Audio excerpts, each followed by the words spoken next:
Cung, lagi pada apa sih Rabu? Dek, kalau kata orang sininya mah, kalian lagi pada apa? Terus kata teman saya ngejawab, Pak, kita ku pengen ngedol sate gagak, kira pengen sugih. Astagfirullahaladzim, ngomong seperti itu. Wis ya, tak toku bae ning isun. Boleh enggak dibeli sama saya 50 juta satu tusuk?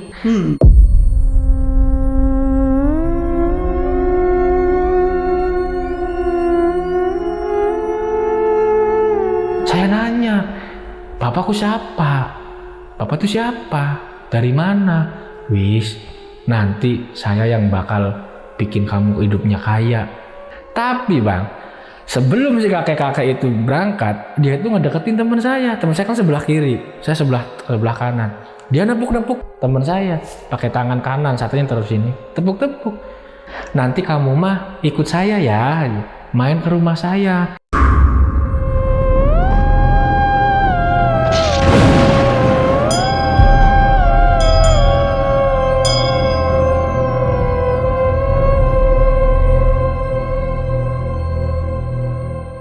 Assalamualaikum warahmatullahi wabarakatuh. Salam sejahtera untuk kita semua. Kembali lagi di Lonceng Misteri bersama gue Gilang. Dan malam ini bakal ada cerita nih dari seseorang yang pernah berjualan sate gagak.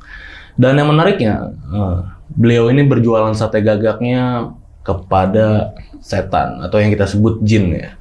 Tapi sebelumnya kenalan dulu sama orangnya. Di sebelah gue udah ada Bang Erik. Oh Bang. Sehat Bang Gilang. Thank you Bang. Sama-sama. Udah datang ke sini jauh-jauh dari Indramayu loh. Jadi Indramayu itu jauh ya sahabat loncengnya. Kalau dari Bekasi ke Indramayu itu berapa jam tadi Bang? Yang 4 jam lah. 4 jam itu lewat tol. Coba bayangkan kalau naik motor berapa jam ya. Iya. Jadi lewat tol aja 4 jam dan jauh banget ke sini buat mau nyeritain ini. Ini kejadiannya kapan Bang? Pada awal 2025. Masih baru ya? Iya. Masih baru ini. Oke. Ini sate gagak. Ya sebenarnya sih bukan saya ngejual Bang, tapi menemani teman berjualan sate gagak kepada bangsa gaib seperti itu. Tapi jualannya waktu itu sama abang? Iya, saya ikut bareng-bareng berdua. Kejadian horornya yang abang alamin ini berarti selama proses jualannya itu ya? Betul. Selama proses berjualan? Betul. Betul ya Bang? Betul. Dan ya banyak kejadian-kejadian horor selesai dan kita pun dapat hasil, cuma ya tetap harus ada yang dibayar sampai ya nyawa teman saya sendiri meninggal. Oh, teman abang ini? Iya, meninggal. Oke. Ini beneran Bang ya? Iya, kejadian benar. Oke, ini mungkin ditahan dulu Bang ya ceritanya. Jadi buat sahabat lonceng yang penasaran sama ceritanya Bang Erik, nonton video ini dari awal sampai habis, jangan ada di skip-skip. Dan buat kalian yang belum subscribe Lonceng Misteri, buruan langsung subscribe Lonceng Misteri biar Lonceng Misteri cepet 1 juta subscriber. Oke Bang Erik, langsung kita mulai Bang ya ceritanya.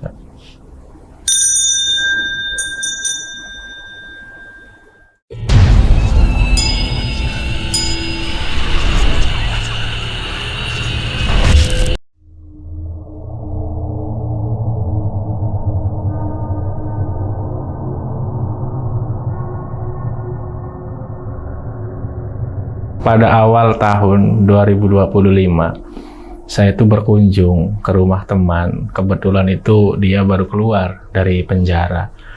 Namanya kita teman akrab pada masa lalu dan juga sekarang. Ya, saya pengen ngeliat lah keadaan dia itu. Akhirnya saya main ke rumah dia. Assalamualaikum lah. Terus dia, waalaikumsalam, namanya teman lama.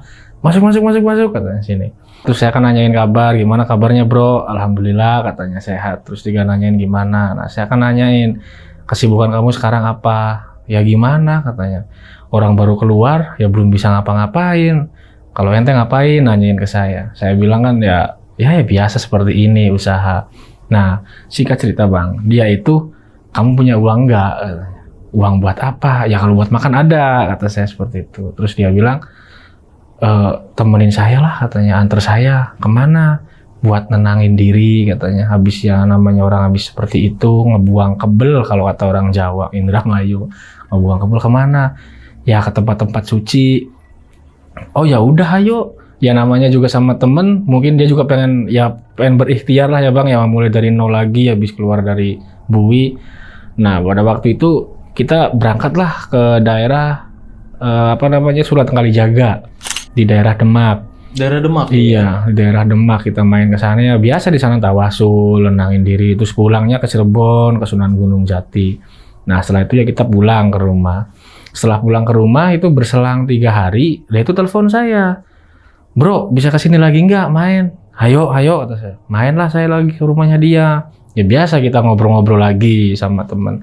Cuman dia tuh ngajak anterin saya. Kemana? Ke temen saya. Ayo, daerah mana? Masih Indramayu kok. Nah, jalanlah kita tuh Bang. Ke daerah Indramayu. Cuman pas sampai di sana, ya orangnya sih masih muda. Cuman kelihatan gelagatnya tuh kayak orang-orang ahli spiritual. Dilihat dari gelagat pakaiannya apa seperti itu.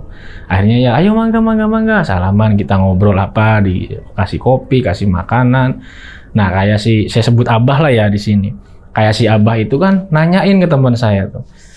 Ada perlu apa katanya Mas, sudah lama nggak kesini-sini. Nah kayak teman saya kan bercerita tentang apa yang dia jalanin selama nggak main-main ke si Abah.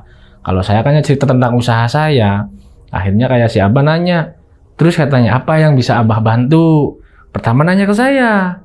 Nah, saya jawab, Bah, ya kalau saya mah walaupun kecil-kecilan, lagi ngejalanin usaha. Ya, sugesti saya, keyakinan saya minta penglaris lah gitu, biar lancar seperti apa. Oh, iya, weru, tahu, kata si Abah. Nanya ke teman saya, kalau kamu katanya maunya apa? Ya itu dia, saya mah nggak bisa ngapa-ngapain. Mau kerja, namanya orang baru keluar dari penjara itu kan masih susah katanya. Iya benar. Di blacklist, kayak macam checking lah seperti itu, masih ada cap residivisnya atau apa. Mau usaha pun nggak ada modal. Nah si abang ngebecandain, minta aja sama temennya katanya tuh ikut kerja ke dia. Nah saya jawab kan, waduh bah, saya masih kecil-kecilan, saya juga baru mulai dari awal. Singkat cerita ngobrol-ngobrol, si teman saya tuh nyeletuk ke si Abah ngomong, Bah, cariin saya modal. Ketawa kan si Abah tuh. Modal katanya, modal buat apa? Ya masa nggak ngerti, kata teman saya. Ya biar bisa usaha lagi lah dari jalan apa atau jalan apa. Si Abah langsung ngomong, kamu mau nyuruh saya buat mengarahkan kamu ke arah pesugihan katanya. Akhirnya kan ya kita ketawa bareng namanya sama ngobrol sambil santai kan Bang. Abah nggak mau, ya kita lanjut ngobrol, cuman ya selang beberapa menit si Abah tuh tiba-tiba terdulu katanya. Kamu yakin katanya mau nyari modal lewat jalan saya atau ya dengan cara yang mau saya kasih tahu ke kamu? Saya langsung negur, Bah, tar dulu Bah, ini arahnya kemana nih? Kalau yang gaib-gaib saya nggak mau, saya bilang seperti itu. Kata si Abah, enggak katanya. Ya memang gaib katanya, tapi ini mah ya kalau kata orang Indramayu mah nggak ada wadal, nggak ada tumbal katanya Bang, seperti itu. Terus kata teman saya, emang apa? Tapi kamu berani nggak? Nanya ke teman saya. Ya apa dulu Bah, kata teman saya tuh. Jualan sate. Saya langsung ketawa Bang, saya kan namanya orang tukang bercandaan. Masa iya jualan sate, kata saya tuh. Sate apa? Saya juga mau kalau jualan sate. Katanya dengerin dulu kalau ada orang ngomong, kata si Abah. Jualan sate gagak. Kata si Abah. Saya kan, loh jualan sate gagak. Teman saya nyaut lagi. Emang katanya kalau jualan sate gagak bisa cepet kaya. Ngomongnya seperti itu. Nah saya nyeletuk lagi tuh Bang. Bah, saya nggak mau nih kalau yang hal kayak gini. Pasti ada tumbalnya. Kalau yang namanya gaib-gaib itu saya nggak mau, kata saya tuh. Dengerin dulu Mas. Jualan sate gagak itu, kata si Abah, ibarat orang, ya kamu berjualan aja seperti apa. Nah terus yang belinya siapa Bah? Kata saya. Masa iya sate gagak? Aneh, sate biawak aja saya nggak doyan. Nanti dijualnya di alam gaib. Seperti itu, kata si Abah. Saya makin melongo, gimana maksudnya nggak ngerti. Akhirnya, yaudahlah saya dengerin dulu seperti apa. Kata teman saya, udahlah bro, dengerin dulu gimana. Nah, kata si Abah itu Bang, kamu kalau mau nanggung resiko, dalam arti resiko itu dosa utamanya. Yang kedua, berani, karena kan yang beli kan itu pasti hal-hal yang gaib, bangsa gaib, kata si Abah. Kamu cari gagak yang usianya di atas 1 tahun. Kata saya, ya mana tahu Bah itu gagak yang usianya berapa, kata saya. Saya nyeletuk aja tuh Bang, bercanda. Mana tahu. Enggak, nanti kamu katanya nih dikasih nomor Bang sama si Abah tuh. Telepon orangnya Abah di wilayah Yogyakarta. Katanya dia spesialis nyariin gagak-gagak kayak ayam cemani yang mungkin mediator seperti itulah. Saya nggak paham ya Bang ya. Pada hari itu juga, jam itu juga, diteleponlah sama si Abah, temennya yang ada di Yogyakarta itu. Katanya ya bercerita ada gini. Akhirnya saya menanyakan, Mbah, hampura, mohon maaf. Temen saya kan ini udah nggak punya apa-apa. Jangankan buat beli gagak, buat ongkos bensin, makan, rokok hari ini, silaturahmi ke rumah Abah aja semua dari saya. Bukan saya perhitungan, tapi pasti kalau Abah nyaranin si teman saya sebut Yana ya namanya teman saya. Kalau Abah nyaranin si Yana nyuruh beli sate burung gagak ke Yogyakarta, pasti minta uangnya ke saya. Makanya saya pengen tahu. Dulu kata si Abah, itu sekitar 2.500.000-an gagak yang usianya di atas 1 tahun. Aduh, gimana ya, kata teman saya, tolongin lah, katanya, tolongin. Bah, punten nih, saya nanya lagi ke si Abah. Berarti secara tidak langsung saya ngemodalin buat ke hal-hal yang seperti itu. Iya, benar. Saya kena enggak nih resikonya? Saya ada enggak nih efeknya? Mas, siapa yang ngejalanin, siapa yang makannya dia yang resikoin. Kalaupun nanti, ini bahasa gampangnya katanya, bahasa enaknya. Kalaupun nanti Mas Yana hasil, yang penting emas jangan ngambil uang dari hasil jual gagak itu, kata si Abah. Oh gitu. Paling nanti si emas minta aja uang modal yang selama ini dikeluarin, ibaratnya ngutangin lah, ngebayar hutang, itu kan haknya sampean, kata si Abah seperti itu. Kata saya, masih pikir-pikir saya tuh Bang, gimana ya, cuman teman saya ngedesak terus, bro tolongin lah, katanya, nggak banyak ini. Akhirnya saya memutusin, ya udahlah, ayo siap. Kebetulannya saya masih bawa uang kan Bang pada waktu itu. Malam itu juga kita tuh meluncur ke wilayah Yogyakarta, kalau nggak salah Klaten kalau nggak salah. Bertemulah dengan orang yang Abah telepon tadi, mediatornya, kita disampein. Nah setelah sampai sana, nanya-nanya masalah harga, si penjual burung gagak itu awalnya minta 3 juta. Cuman karena kita kan kata Abah nih dari Indramayu, katanya 2,5, aku jadi 3 juta. Akhirnya nego-nego, kena lah di harga 2.600.000. Pada hari itu kita langsung berangkat, pulang lagi maksudnya ke Indramayu. Berangkat kita tuh ke Indramayu. Setelah ke Indramayu, nyamper ke rumahnya si Abah, ngasih gagak. Sampai di rumahnya si Abah, Bah, saya capek, pengen pulang, karena kan saya nggak istirahat sama sekali. Mas, ini katanya nggak cuma beli gagak aja, harus beli ubur rampenya juga. Waduh, apalagi tuh ubur rampe? Saya nggak ngerti Bang hal-hal seperti itu. Sesaji katanya. Goib mana dateng kalau nggak dipanggil pakai sesaji. Duit lagi nih dalam hati. Cuma emang berapa Bah? Ya paling nggak nyampe 1 juta lah, 800.000-an. Ya udah masih ada nih Bah, kata saya, kalau 800.000. Tapi mohon maaf nih Bah, kata saya tuh, apa aja yang harus dibeli? Nah si Abah ngasihlah oret-oretan. Ada yang saya ingat saya Bang, ada minyak apel jin, ada madat, terus ada candu, ya model-model hal seperti itulah, bunga setaman, apa segala macem. Lama-lama kan kayak saya tahu aja baru gimana saya mau nyarinya kemana Bah. Mending saya pasrah aja uangnya, saya titipin ke Abah, kata saya tuh. Kamu percaya, katanya, ke saya. Ya gimana lagi, sok aja, kata saya tuh. Saya kasih 1 juta pada waktu itu, kata saya, lebihnya silakan pakai Bah, barangkali buat bensin. Oh ya udah Mas, makasih. Nah setelah saya naruh gagak sama ngasih uang buat beli sesaji, saya akan pulang ke rumah. Nah kebetulan pada waktu itu di Jalan Pantura ada kecelakaan Bang. Otomatis jalan kan macet nih. Kita ambil jalan, motong jalan lah, lewat jalur kayak sawah-sawah kayak gitu Bang. Cuma yang bikin heran itu selama saya pulang dari rumahnya Abah habis nganterin gagak, itu banyak kejadian-kejadian yang aneh menurut saya gitu. Pertama, saya tuh waktu di Tetoang, saya lagi enak jalan santai, posisi hujan. Ya agak gede lah hujan. Itu saya nabrak orang Bang. Oke. Nabrak orang. Ada kakek-kakek lewat, pakai tongkat, bajunya hitam, celananya hitam, pakai topi zaman dulu tuh hitam. Itu saya tabrak Bang. Temen saya pun ngeliat. Saya sampai astagfirullahaladzim. Kerasa itu Bang. Ada bunyi. Iya, parah. Nah setelah saya nabrak, saya tuh nggak langsung turun. Cuma bilang, astagfirullahaladzim, saya udah ini jangan-jangan karena hal-hal kayak gini, cuma saya masih berpositif thinking.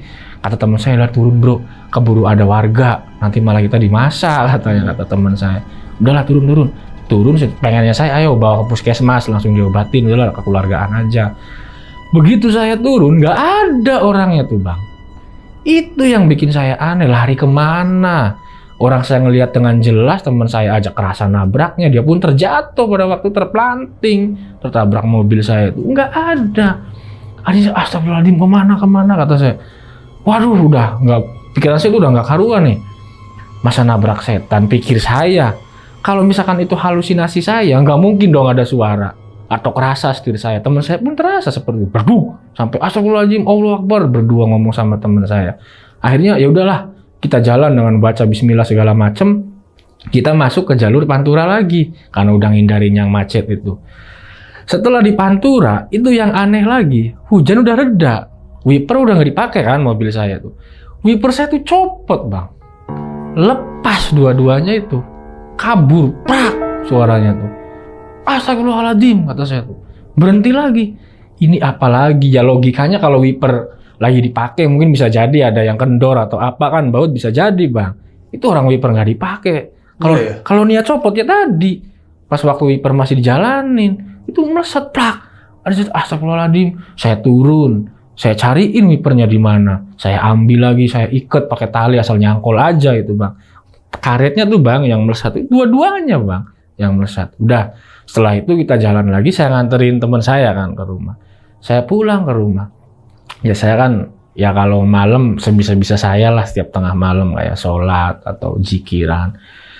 Itu selama saya sholat malam bang, yang bikin saya nggak ngerti. Itu suara gagak yang saya bawa dari Jogja, saya anterin ke rumahnya si Abah Kuncen itu. Itu kayak ada di atas kamar saya suaranya tuh bang. Kuak. Astagfirullahaladzim. Pikiran saya, kirain burung hantu. Kalau burung hantu kan wujudnya putih, ibaratnya kan seperti itu. Saya juga sering lihat. Saya sampai keluar kamar, nggak ada itu bang. Astagfirullahaladzim, saya tuh masih bingung apa ini kok baru kayak gini aja udah aneh. Cuman pas pagi saya cerita ke teman saya telepon, bro, saya ngalamin kejadian kayak gini semalam. Udah yuk ke rumah Abah lagi, gitu. Main ke sana, saya ceritain, kata Abah nggak apa-apa, kata Abah itu cuma hasil halusinasi, bahasanya si Abah. Nah setelah kita ngobrol, saya kan menanyakan, Bah, ini nanti gagak tuh diapain, jualannya di mana, dibawa kemana? Saya nggak ngerti, teman saya pun sama. Kata si Abah, nanti ya Abah ritualin dulu, bilangnya si Abah. Tapi Abah minta nama, bin, dan weton kalian. Saya jawab, Bah, yang mau ngelakuin kan teman saya si Yana. Iya. Kenapa saya ditanyain? Barangkali dia nggak diterima, ya kamu. Toh nggak ada tumbal ini kok, kata si Abah. Loh, kok saya dibawa-bawa? Karena saya tuh, teman saya tuh udah langsung megangin kaki saya. Wis lah bro, turuti, sing penting malah kawadal. Udah bro, turutin katanya, yang penting mah nggak ada tumbal. Saya masih bingung tuh bang, cuma pada akhirnya ya wis lah. Bah, saya mohon, kata saya tuh, kalau misalkan teman saya nggak diterima dalam hitungan wetonnya si Abah, saya nggak mau maju. Kalaupun saya harus maju, harus berdua, kata saya tuh. Sampai saya bilang, bro, kalau nanti hasilnya gagal, ibaratnya kita lari lah ngelihat hal-hal gue kayak gitu. Udahlah saya ikhlasin. Kamu juga nggak usah menggebu-gebu. Berarti bukan milik kita dari Allah. Kata saya seperti itu ngomong ke teman saya. Akhirnya si Abah tuh bentar ya, tungguin. Nggak tahu lah dia kemana, masuk ke kamar atau apa, nggak tahu ngapain. Terus dia keluar lagi. Wih, seloro-loroane baik. Rezekinya saling berkaitan. Udah dua-duanya aja katanya. Rezekinya saling berkaitan. Emang bisa bah, kata saya tuh. Emang boleh. Saya sering lihat di YouTube perasaan orang yang ngelakuin kayak gitu cuma sendirian. Udah nggak apa-apa katanya. Biar kalian jangan lari. Akhirnya teman saya ini seneng. Wah, mampus lu katanya. Temenin gua. Namanya sama teman bercandaan. Kata saya, bah, saya ini orangnya penakut. Kalau saya disuruh ikut, minimal kaki saya diikat sama kaki dia biar kalau lari semua, kata saya. Seperti itu ngomong. Siapa udah jangan bercandaan mulu, kata sahabat. Ini serius. Nanti kamu katanya mulai ritualnya malam Jumat Pon. Bukannya Jumat Kliwon, Bang. Namanya saya orang nyeleneh, nanya mulu. Udah turutin aja. Nah, singkat cerita, saya pulang, Bang. Tapi saya belum dikasih tahu tuh. di mana ritualnya seperti apa. Karena Abah bilang udah pulang, nanti kalau udah kesini Abah jelasin. Pulang lah, selang itu 3-4 hari lah kalau nggak salah. Mas, besok malam Jumat Pon. Besok siang kesini, hari Kamis siang katanya. Saya langsung meluncur, karena telepon sama teman saya dikabarin sama Abah.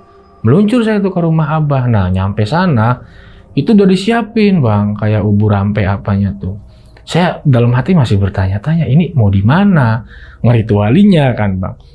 Cuma kata si Abah, di pantai ya. Pantai mana bang? Tuh deket katanya, daerah Kecamatan Karangampel. Ngomongnya seperti itu. Oke lah kata saya, gak apa-apa. Tapi ini bener mbak, yang ngelakuin saya berdua nih. Kata saya, iya gak apa-apa berdua aja katanya. Biar jangan saling ada yang menyalahkan. Karena Mas pun pikirannya masih ya negatif thinking dalam hal seperti itu. Ya memang ini yang negatif mbak, kata saya seperti itu. Kata Mas, tolonglah bro katanya. Udah, ini yang terakhir buat saya. Kalaupun saya gagal, saya nggak bakal ngelakuin itu lagi. Kan saya janji. Akhirnya, ya wis lah. Dosamu udah pasti kan bang untuk saya. Yang penting saya mikirnya, yang penting janjinya kan nggak ada tumbal gitu. Kata si Abah itu tuh berangkatlah bertiga bang ke pantai. Nah, di dalam perjalanan kita akan ngobrol. Mas, gini, kata si Abah tuh ngejelasin proses teknisnya lah ibaratnya. Nanti kamu di bibir pantai, Abah bikin lingkaran di pasir katanya.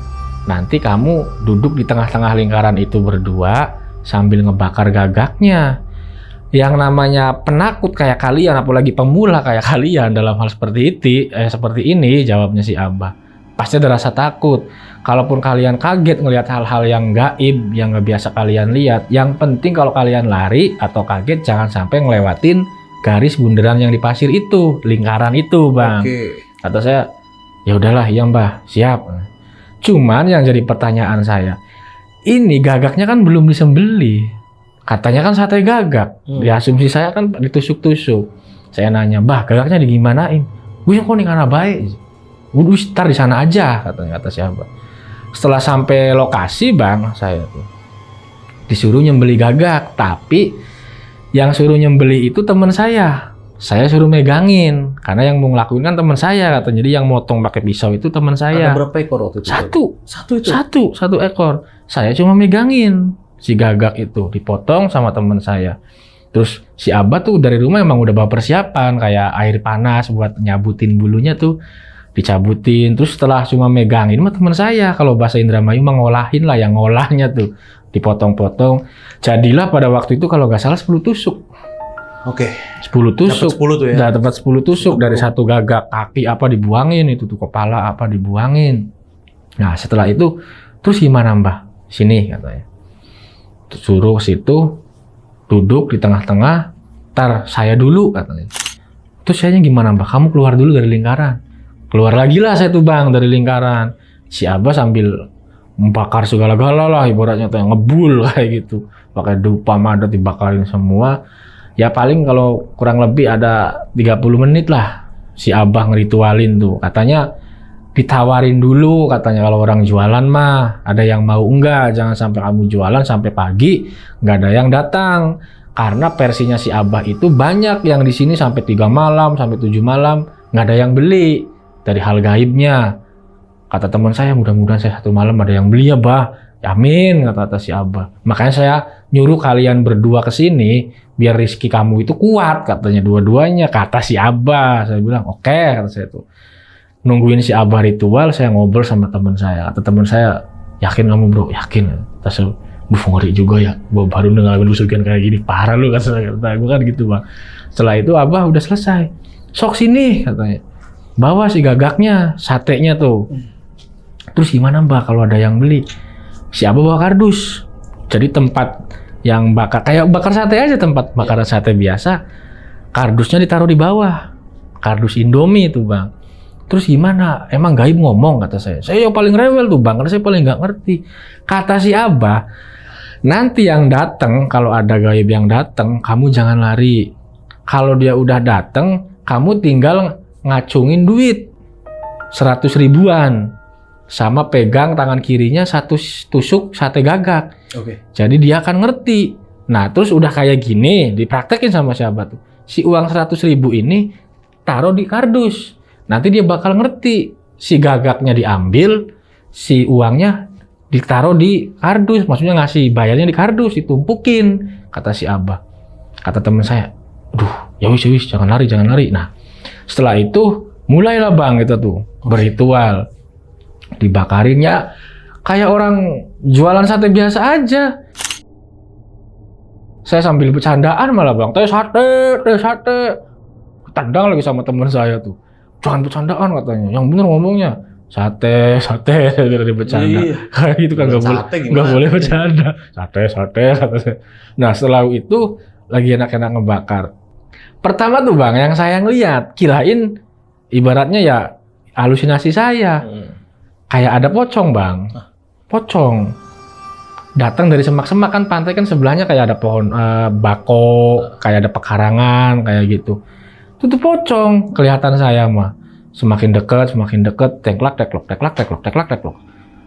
Saya tuh bukan malah takut bang, saya malah ketawa.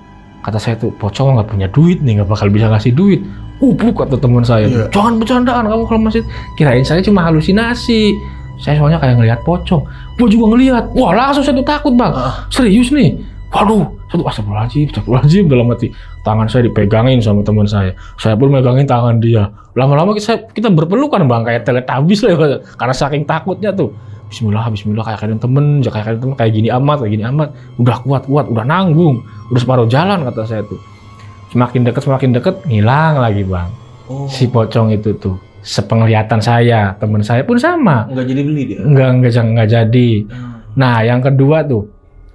Sama dari semak-semak itu lagi bang, yang saya ngeliat tuh, namanya orang di tengah pantai gelap, sate pun nggak harus dikipasin kan karena kena angin pantai. Saya ngelirik lagi, loh kayak ada bola-bola merah ya saya tuh, tapi dua, kanan kiri di semak-semak itu. Tuh, apaan tuh? Saya nanya lagi, kelihatan nggak? Iya lihat, itu ngilang lagi, nggak ngedeketin kayak pocong. Nah ketiga kali itu kayak perempuan bang. Yang saya yakini, yang di film-film itu yang namanya kuntilanak mungkin ya, ngelayang-layang itu, enggak bang. Saya ngelihat sendiri kejadian itu, yang namanya kuntilanak tuh nggak ngelayang, jadi dia tuh nggak ngelayang terbang ke sana kemari, cepet bang, set. Yang saya lihat, kayak loncat gitu. Iya, jadi nongol di situ yang saya lihat tuh. Alah katon, cuma dia tuh nggak mau nunjukin muka gini aja, rambutnya diurain semua ke sini, terus ngilang, nongol lagi sebelah kiri. Kayak gitu bang, yang saya lihat sendiri. Oh berarti ya dalam hati yang namanya kuntilanak film-film tuh bohong, yang layang-layang ya walau alam kan bang. Yang saya lihat seperti itu. Nah si Kuncen tuh udah ngasih tanda godan kan Kuncen di belakang saya tuh bang, ngawasin. Oh dia ngawasin paling jarak 20 meter lah dari posisi saya tuh, ya sekitar segitulah. Jangan takut katanya, itu godaan yang mau beli rajanya belum datang. Ngomongnya seperti itu. Kata saya, waduh, ini baru setan-setan recehnya aja udah seperti ini dalam hati. Yang datang kayak apa? Cuma yang tadinya saya takut, akhirnya timbul rasa penasaran. Apa sih yang nanti mau ngebeli kan gitu bang. Setelah itu saya diem lagi. Suara lagi bang dari semak-semak tuh, kerasak. Itu ular nyata bang yang keluar. Ular tuh muncul. Kalau kata orang Indra Mayu ular sanca, mungkin kalau kata orang Indra orang ya bahasa Indonesia piton lah seperti itu. Iya, gede ya. Gede bang. Ngedeket. Saya tuh sambil megang tangan teman saya. Ini bukan halusinasi. Ini bukan setan. Teman saya pun, iya saya ngelihat. Ini pasti ngemak. Kalau digigit gimana bang? Itu ular nyata loh yang saya lihat kan. Cuma si Abah tuh ngomong lagi. Jangan lari. Ujian.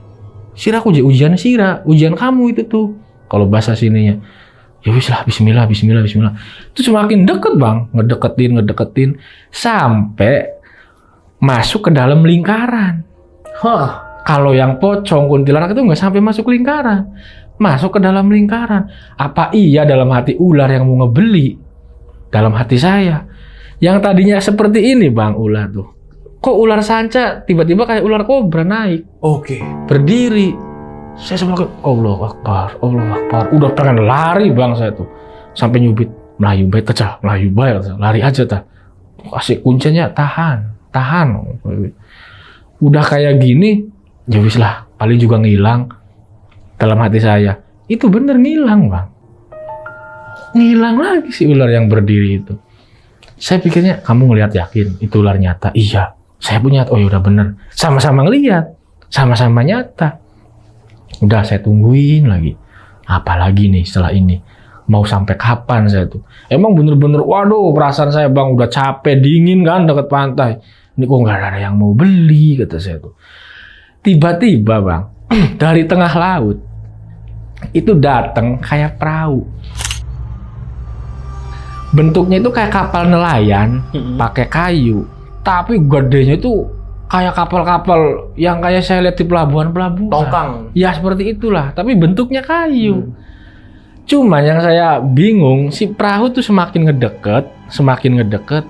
Logika, kalau semakin dekat ke pantai, otomatis dia terombang-ambing dong. Tapi dia enggak. Si perahu itu, kalau itu misalkan perahu enggak nyata, ya mungkin enggak bakal senempel di air lah. Warna apa? Biru. Warna biru. Kayunya biru. Kayak di pinggirnya tuh kayak ada tulisan, bukan lafaz Al-Quran bang, tulisan Jawa, tahu nggak bang? Tulisan Jawa zaman dulu. Ya tahu. Seperti itu yang saya lihat. Nah si Abah, si Kuncen itu langsung teriak, datang ku, rezekinya si Rawong Loro. Kan logatnya Cirebon. Datang lu, rezekinya si Rawong Loro lu. Datang tuh. Ketemu saya langsung, tahan, terakhir kata teman saya. Bismillah. Tetap saya bismillah terus bang dalam hati. Semakin dekat yang saya lihat di depannya itu ada peti. Bawa peti. Dua peti kayak orang meninggal tuh bang. Iya. Seperti itu. Loh kok ada peti dua, kata saya tuh. Cuma ya wis, semakin dekat. Loh kok si perahu itu lama-lama semakin ngedeket keluar dari air bang. Waduh. Keluar dari air. Ngedeketin ke lingkaran-lingkaran kita itu. Setelah ngedeket, itu yang bikin saya heran. Teman saya pun nyaksiin pada waktu itu. Perahu yang segitu gedenya langsung berubah jadi buaya.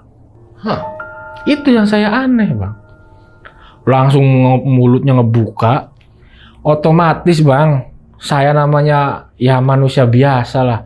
Ngelihat buaya segitu gedenya. Lari bang, saya terpental. Sampai kayak orang salto saking kagetnya tuh. Allahu Akbar. Wah udah saya nggak mikirin. Bodo amat. Saya ngomong ke teman saya tuh. Itu untungnya tuh saya itu lari nggak keluar dari lingkaran itu karena pas saya terjatuh bang, tersungkur. Jadi lingkaran itu emang cukup gede. Lingkaran itu gede. Saya tersungkur bang, jatuh sampai muka saya tuh pasir semua. Badan pas teman saya pun sama. Kayaknya kalau nggak tersungkur mah ya keluar dari lingkaran itu. Tiba-tiba saya nengok lagi tuh, udah nggak ada. Saya udah nyerah bang. Wis lah nyerah kata saya tuh. Dapatnya enggak, gilanya iya kata saya tuh. Yeah. Mati mah nggak bakal loh sama mati. Ya siapa sih yang bakal mati karena hal goib kata saya tuh. Takutnya gila kata saya tuh, kayak gini dikaget-kagetin terus kata saya. Teman saya udahlah jangan nanggung. Si Abah datang, ngambek si Abah tuh. Saya kan bilang jangan lari. Malah kamu lari. Untung gak ngelewatin lingkaran ini. Mulai lagi. Bahasa nyerah kata saya tuh. Sok teman saya aja, bodo amat saya tuh, udah nyerah. Kata teman saya, tolonglah, nangis teman saya tuh bang. Tolonglah katanya. Kalaupun nanti sampai pagi nggak ada hasil, baru kita nyerah. Saya mikir lagi, berarti ini masih boleh dilanjut pak? Boleh katanya. Masih ada lagi katanya. Sampai saya tuh ngomong, ini yang datang apa mbak sebenarnya yang mau ngebeli? Genderuwo atau apa? Atau ibu ratu atau Nyi Blorong? Kata saya, saking emosinya bang saya tuh, karena takut lama-lama kan naik darah saya tuh. Apa ya biar saya tahu kata saya tuh, Bapak kan Kuncen, berdebat dulu lah bang. Ya ada 5 menit mah. Udah tungguin aja katanya. Itu yang datang ya pasti hal-hal goib katanya. Biasanya tuh genderuwo, udah sebutin sama si Abah. Oke, dalam sugesti saya pasti genderuwo. Kalau selain genderuwo nggak bakal ngasih duit. Mulai lagi bang kita tuh ritual, bakar lagi teh sate kata saya. Nah nggak lama ya selang 30 menitan lah mungkin ya karena nggak ada jam. Ada kakek-kakek dateng bang, pakai tongkat, pakai jubah, warnanya kayak coklat keemasan. Oke. Si kakek-kakek berjenggot, kumisnya pun putih. Tapi kalau kayak Habib-Habibnya kan pakai sorban, dia mah bukan ya, kayak pakai cotom, kayak apa sih lah, kayak gitulah, kayak mahkota nggak tahu lah, kayak gitu pokoknya. Kayak sorban tapi bukan sorban bang. Ya kayak peci gitu kan. Iya kayak peci, tapi di atas itu kayak ada apa sih, ke atasnya tuh moncong tuh. Kayak gitu. Dih, anak kaki-kaki dalam hati, ada kakek-kakek. Dari arah mana datangnya? Dari arah kanan. Dari semak-semak itu lagi. Oh, dia muncul. Iya, cuma saya nggak tahu dia tuh muncul dari semak atau cuma dari area yang semak-semak itu. Jalan dia tuh. Jalan biasa, manusia biasa itu, Bang. Datang, Cung, lagi pada apa sih, Rago? Dek, kalau kata orang sininya mah. Kalian tuh lagi pada apa? Terus kata teman saya yang ngejawab, Pak, kita pengen ngedol sate gagak, kira pengen sugih. Astagfirullahaladzim, ngomong seperti itu. Jangan seperti itu, Dek, katanya. Nggak boleh. Terus gimana? Tapi si Kuncen diem aja. Nggak ngomong pas kakek-kakek itu datang. Saya ngomong, Pak, saya tuh udah nggak mau. Ya kita kayak komunikasi sama orang biasa aja, Bang. Temen saya kasihan, cerita panjang lebar. Manusia biasa itu, Bang. Lama-lama si Abah itu ngomong, wis ya, tak toku bae nih isun. Dibeli aja sama saya satenya. Oh, dibeli. Kata si Abah tua itu, bapak yang tua itu. Lah ya Pak, aja dituku sama bapak paling 100.000 harganya. Kata teman saya, emang kamu minta berapa sih setusuknya? Ya kata si Abah Kuncen tuh, terserah, kata 100 juta kayak atau berapa, kata si wis ya, boleh enggak dibeli sama saya 50 juta satu tusuk. Kaget saya, Bang. Loh, kok ini ada bapak-bapak ngebeli 50 juta satu tusuk? Nggak apa-apa katanya, biar kamu jangan ke jalan yang sesat. Seperti itu, Bang. Kayak orang alim ulama lah, bicaranya enak banget. Akhirnya saya tuh dalam hati ya Allah, ini pertolongan nih dari jalan yang putih, saya anggap seperti itu. Sikat bro, bayari baik. Cuma yang jadi pertanyaan saya, namanya saya orangnya seperti itu, nyeleneh. Ini bayarnya pakai apa? Pakai transfer apa gimana? Orang nggak bawa tas, nggak bawa apa kan, Bang? Cuma saya bilang, ya wis bah, oli, ya udah bah, boleh ya teman saya. Dipegang lah sama dia tuh, diambil. Iya kan 10 tusuk aja jejer, diambil pakai satu tangan, tangan kanan. Wis ya, berarti 10 500 juta. Berarti 10 500 juta. Kan 10 tusuk, Bang. Satu tusuk 50 juta. Iya, benar. Iya katanya, Pak, kata teman saya. Kesuwun, Pak, kata saya. Terima kasih, Pak. Terima kasih. Ki, si duitnya. Itu, Bang, luarin dari belakang jubah si duit tuh. Jadi keinget yang dulu pernah viral Kanjeng Dimas tuh. Bros. Itu yang bikin saya aneh. Numpuk semua di kardus. Bros, udah numpuk. Lah, juara kamot, nggak muat katanya. Ya wis lah, aja taruh di pinggirnya bae, bros. Di pinggirnya, Bang, berserakan. Ada yang kebawa kabur angin kan, banyak angin. Berarti kan duit nyata, Bang, dalam hati saya. Wis ya aja kesuwun. Saya nanya, bapakku siapa? Bapak itu siapa? Dari mana? Wis, nanti saya yang bakal bikin kamu hidupnya kaya. Ngomongnya seperti itu. Tapi, Bang, sebelum si kakek-kakek itu berangkat, dia itu ngedeketin teman saya. Teman saya kan sebelah kiri, saya sebelah kanan. Dia nepuk-nepuk teman saya, pakai tangan kanan, satenya terus sini, tepuk-tepuk. Engkau si Rama melu kita ya, Cung, dolan nih rumah kita. Nanti kamu mah ikut saya ya, main ke rumah saya. Teman saya kan langsung spontan, siapa? Jadi kan di rumahnya, di mana rumahnya? Pasti saya ikut. Bapak yang udah ngasih rezeki ke saya, kasih aja alamatnya dan nomor WA. Sampai ngomong seperti itu teman saya tuh. Wis ya kok gajah baru dewek, nanti juga tahu sendiri. Wis ya kamu pulang. Wis bubar, jangan seperti ini kan. Alhamdulillah jalan kaki. Nah saya kan nengok ke Kuncen. Bah, wis dapat duit. Kata saya seperti itu. Pas saya nengok lagi udah nggak ada. Si kakek-kakek itu. Di zaman di kan abungnya. Di kemana kata saya itu orangnya? Di iya. Ngedeketin lah si Abah Kuncen itu. Wis tah ya. Sambil marah tuh, Bang. Udah tah. Nyerah kalian tuh. Di, kata saya yang jawab. Nyerah apa, Bah? Orang itu uangnya ada. Di, kok saya nggak ngelihat? Ternyata si Kuncen itu nggak ngelihat. Oh. Si kakek-kakek itu datang. Oke. Akhirnya saya tuh, di, masa sih? Tapi itu uangnya. Kata si Abah tuh sambil kayak orang panik tuh, Bang. Khusus bawa. Bawalah, Bang, si uang itu. Cuman, Bang, seingat saya tuh yang aneh tuh, uangnya tuh 100 ribuan, warnanya tuh merahnya tuh merah maron, beda kayak uang yang biasa. Oke. merah, tuh saya pegang tuh kayak berlendir. Oh beda ya? Si uangnya walau alam, nggak tahu sepengalaman saya waktu saya ngelihat tuh kayak berlendir si uang. Merah marun, 100 ribuannya, tapi uang bener. Kalau kata orang sekarang kan ya dilihat nomor serinya atau apa ya orang namanya duit juga. Saya ngelihat dipegang-pegang, pikir saya kan duit palsu kayak gitu kan. Ah bener. Nah singkat cerita selesailah kita tuh bang.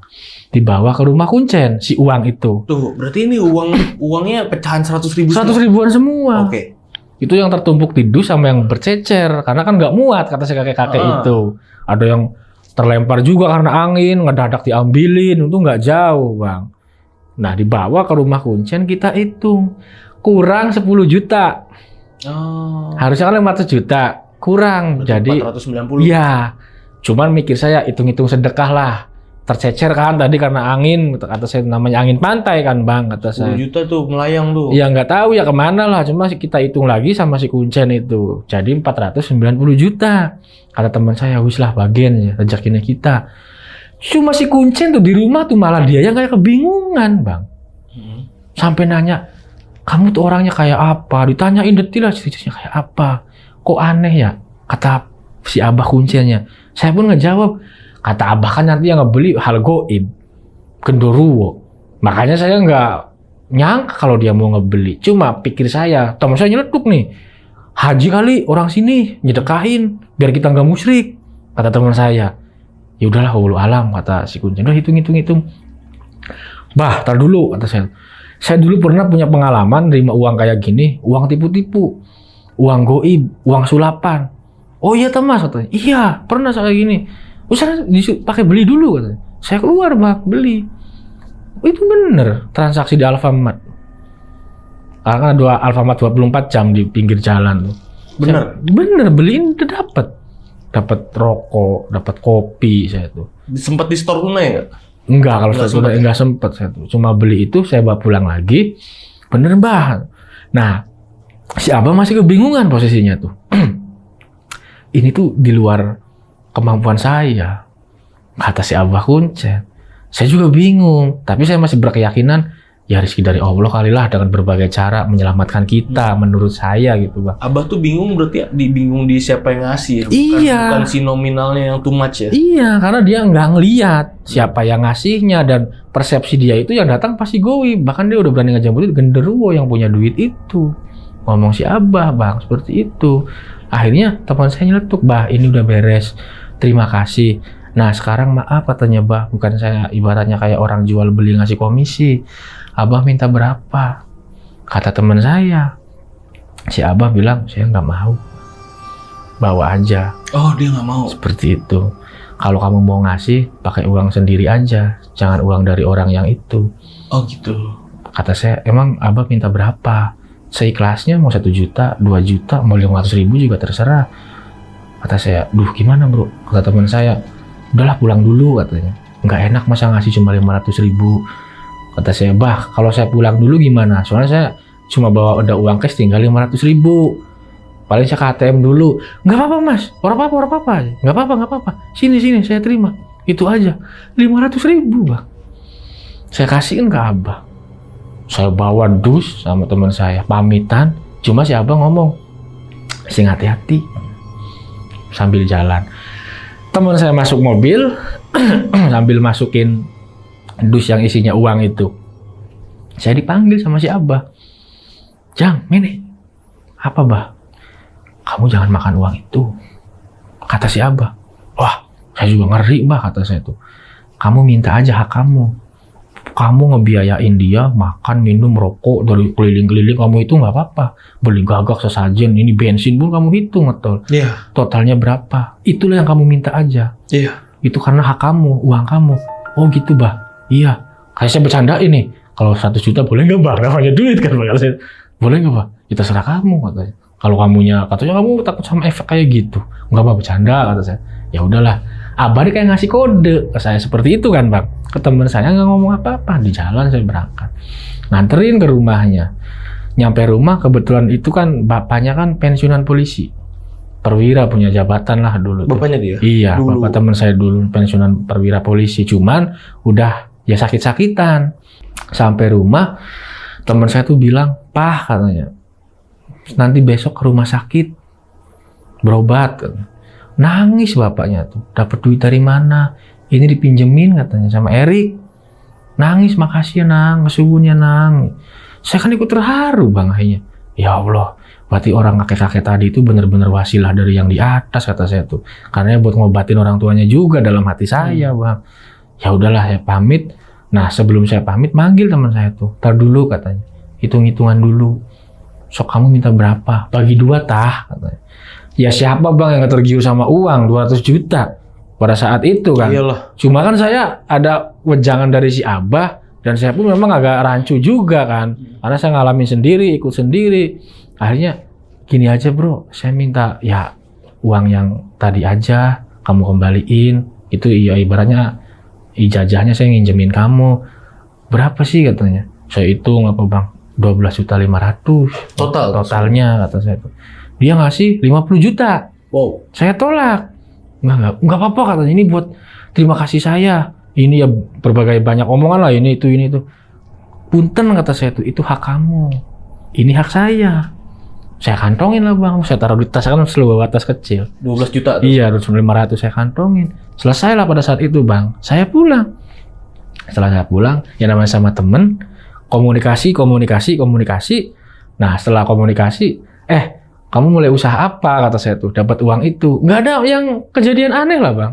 Setelah itu udah anggap selesai lah uang tuh, kayak uang hibah lah gitu Bang. Wow. Waktu itu saya mulai bisnis usaha saus rumahan. Kata dia. Bikin saus Bang. Jadi kayak saus yang di warung-warung itu. Ya saus ubi. Iya saus kayak gitu. Dia sampai sewa gudang, sewa lahan, udah punya karyawan. Itu berjalan udah sekitar 3 bulan lah. Saya tuh nggak ketemu sama dia karena saya sibuk dengan kesibukan saya masing-masing. Tapi dia pintar juga ya diputar ke usaha. Iya, diputar di usaha Bang. Saya tuh alhamdulillah ya bro. Ya ibaratnya pertolongan sampai dia pun sering Bang ibaratnya butuh duit enggak. Kalau butuh mah barangkali kamu buat setoran mobil kurang ngomong aja. Enggak lah, juga kalau saya butuh saya pasti ngomong karena kan saya tahu kamu dapat duit banyak kata saya seperti itu. Berjalan 3 bulan lebih lah dia ngabarin, dia ngirimin ya video, ada ngirimin foto. Terus kata saya tuh pas pagi itu tuh kalau nggak salah puasa sekarang ini baru berjalan 5 hari. Apa puasa apa? Puasa ini? Iya puasa ini 5 hari. Bulan ini? Iya bulan ini. Dia tuh pagi nge-WA ke saya. "Alhamdulillah bro, saya aja mau ngorder ke wilayah Bekasi. Bekasi di Setu, ya. Setu Bekasi dapat itu kata saya itu konsumen. Iya ada agen katanya cocok ngomongnya seperti itu. Ya udah syukur alhamdulillah. Itu kalau nggak salah jam 9 pagi Bang ngabarin ke saya. Sempat video callan, dia beli mobil katanya walaupun ngeridit atau apa. Jadi dia tuh ngirimnya nggak pakai mobil box, pakai mobil pribadi. Ya. Tapi sausnya ditaruh ditumpuk-tumpuk kayak pakai krat kayak gitu Bang. Nah itu pas mau buka 5:30 kalau nggak salah. Saya tuh lagi duduk Bang di rumah tuh nungguin buka kan sambil mainan HP apa. Tiba-tiba keponakan saya kan namanya anak muda ke jalan-jalan terus lewat ke wilayah ngirimin video kecelakaan katanya. Waduh. Ada orang kecelakaan saya ngirim. "Ningen di Nang, di mana Nang?" "Innalillahi meninggal kata saya tuh." "Iya," katanya. "Oh iya ya, yang namanya umur nggak tahu," kata saya tuh gitu. Udah saya tutup lagi HP. Pas saya ngeliat lagi, tar dulu. Kayak ada yang aneh nih saya ngeliat lagi. Pas saya ngeliat di videonya tuh, ya Allah Bang, itu teman saya. Yang tadi usaha saus. Mobilnya apal ya? Dia tuh nabrak mobil lagi berhenti Bang. Oke. Di videonya pun kelihatan. Mukanya tuh masuk ke muka gini. Ke muka mobilnya tuh kacanya pecah. Tapi yang anehnya tuh Bang. Aduh saya sedih inget. Kalau supirnya mas selamat. Oh dia dibawa ke penumpang? Di sebelah kiri. Dia kan bosnya bawa supir Bang. Dia tuh sebelah kiri. Sambil saya ngeliat videonya tuh ya. Mukanya tuh gini masuk ke dashboard. Kacanya kan pecah. Berarti nggak seat belt dia? Iya itu penuh dengan darah Bang. Penuh dengan darah. Ya, kata saya tuh, ya Allah ini teman saya bukan ya. Cuma saya kan masih positive thinking. bukan ya Allah bukan. Saya coba telepon kan bang ke teman saya tuh, nggak diangkat-angkat, ditelepon lagi nggak diangkat-angkat. Pas saya udah naruh HP itu posisi habis maghrib, ada yang telepon nomor saya tuh bang, nomor dia. Pas telepon Polantas bang, ini keluarganya bukan katanya, ini atas nama Yana katanya. Aduh, meninggal atau celaka. Baru ini ya berarti ya? Iya Pak, baru 7 hari Pak. Innalillahi wa inna Saya lo ilaihi raji'un. inget ya Allah tuh. Akhirnya setelah itu saya datang ya ke rumah dia itu nyariin, ya rame di situ. Saya tuh ngerasa apa gara-gara ini gitu bang, jual sate gagak kan. Akhirnya saya ngabarin si Abah. Saya nyeritain bahwa si Yana udah nggak ada, Bah. Kamu kesini, katanya. Saya datang ke rumahnya si Abah, nyampe rumah Abah. Kenapa saya bilang ke kamu nggak boleh ngambil uang itu? Kenapa saya bilang ke kamu, katanya, jangan mau kalau dilebihin. Ya karena itu bakal ikut ke dia. Jadi saya tuh paling inget pas kakek-kakek itu bilang, kamu nanti ikut saya ya. Mainnya ke rumah saya kan lihat sendiri, Bang.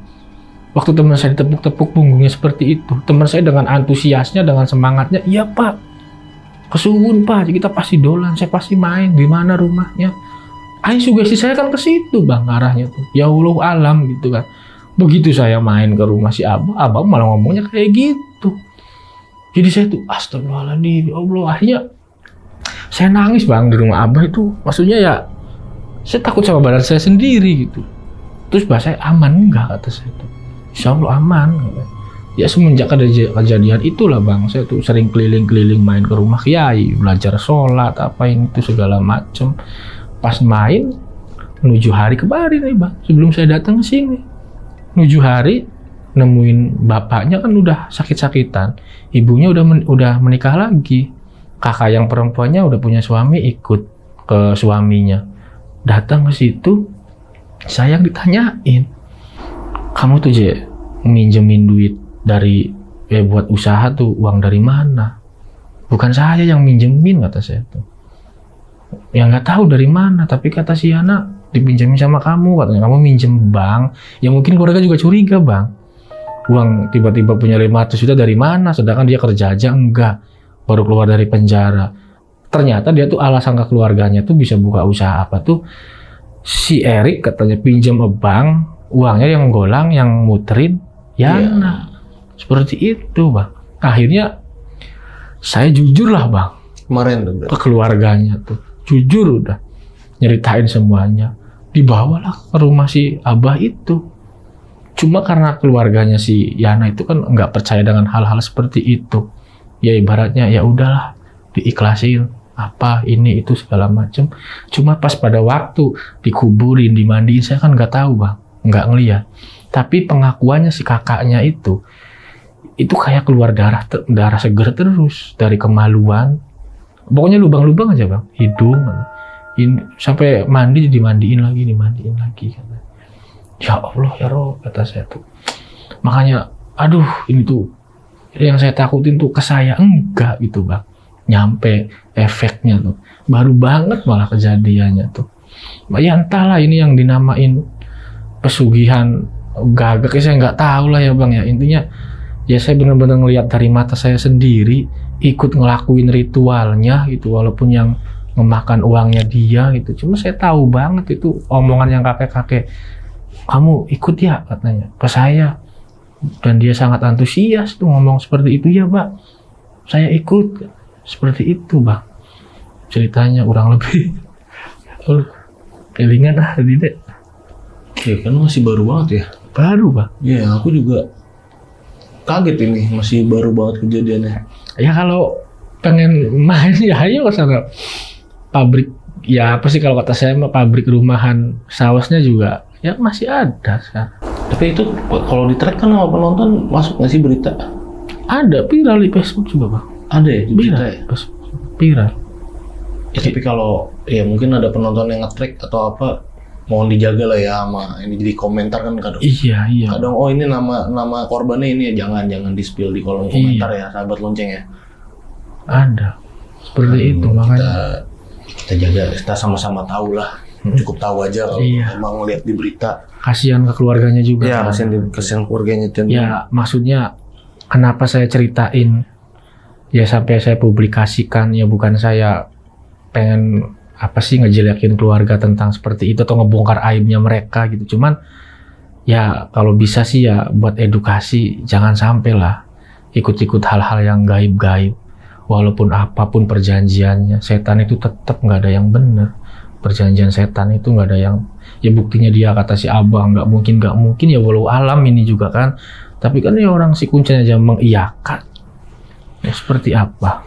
Tapi kalaupun kita berspekulasi aja nih, kalaupun yang tadi kan si Abah bilang yang datang harusnya ini nih. Iya. Kalaupun itu emang ngejamin juga. Iya, nggak ngejamin itu juga kan? Iya, ngejamin juga. Nggak jamin juga bakal selamat. Bakal selamat. Bahkan ibaratnya dengan yang datangnya sosok manusia, ya kita merasa aman. Bahkan saya kan punya asumsi atau spekulasi, ya mungkin dia orang yang paling kaya di daerah ini atau kecamatan ini kan, atau misalkan dia emang pengen mengibahkan hartanya biar kita jangan sampai terjerumus ke hal-hal yang musyrik.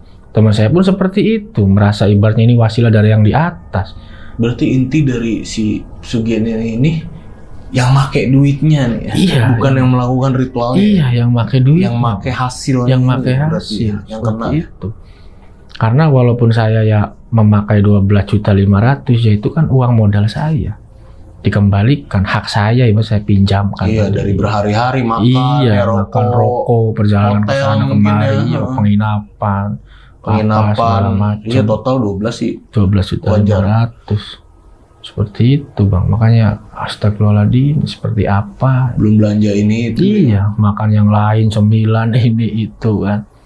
Cuma yang saya takutin sampai sekarang tuh ya sayanya tuh bakal, ya cuma ya ulu alam lah. Pasrah aja lah, saya punya Allah gitu bang. Ya jadi sahabat lonceng, ini cerita ini memang kita ambil hikmahnya, kita ambil pelajarannya bahwa sesuatu yang instan itu kadang nggak bener ya. Bener, nggak bakal bener. Nah, contohnya judi online itu nggak bener. Emang suram itu, suram. Saya juga capek ngapusin komennya bang. Ada komen, uset ini capek banget ngahetin. Iklan judul. Iya, komen judul nggak ada habisnya. Bang itu, terus ada penonton yang emang komen, bang itu komen judul hapus-hapusin. Kita udah ngapusin terus. Itu mereka punya akun jutaan. Dihapus 100 yang muncul 1000. Kita udah ngapusin sahabat loncengnya karena ya memang mau gimana, susah. Iya, memang meresahkan juga sih yang instan-instan itu. Jadi jangan bang ya yang instan karena Bang Erik juga udah ngalamin nih, ngebagiin pengalamannya dan thank you bang. Siap, udah bagi pengalaman ini.